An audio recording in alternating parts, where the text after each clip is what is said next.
नेपाल में भले ही सेना ने मोर्चा संभाल लिया हो, लेकिन वहां हालात अभी भी पूरी तरह सामान्य नहीं हुए हैं।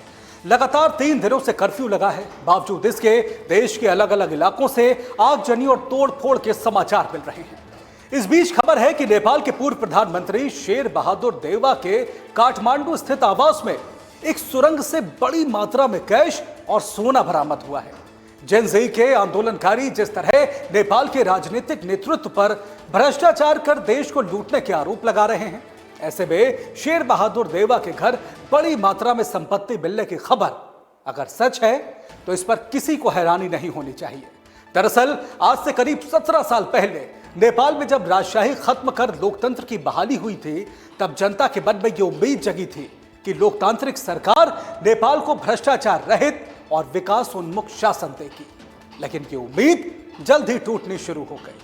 भारी बेरोजगारी, भाई भतीजावाद और भ्रष्टाचार से तंग आ चुकी नेपाल की जनता आज सड़कों पर है। नेताओं के घर जलाए जा रहे हैं, मंत्रियों के साथ मारपीट हो रही है। हालात इतने नाजुक हो गए कि प्रधानमंत्री केपी शर्मा ओली इस्तीफा देकर अपने आवास छोड़कर भागने को मजबूर हो गए हैं। नेपाल के जेन ज़ी आंदोलनकारियों ने जिन बड़े नेताओं के घरों को आग के हवाले किया था, उसमें पूर्व पीएम शेर बहादुर देउवा का घर भी शामिल था। प्रदर्शनकारियों के हमले में देउवा और उनकी पत्नी जख्मी हो गए थे। बताया जा रहा है कि देउवा के आवास को जब आग लगाई गई, तब वहां 4 कमरों में रखे नोट जलकर राख हो गए। आग शांत होने के बाद अधिकारियों को देउवा के घर में एक गुप्त और रहस्यमयी सुरंग मिली। जब इसकी जांच की गई तो खबर है कि वहां से बड़ी मात्रा में सोना और कैश बरामद हुआ।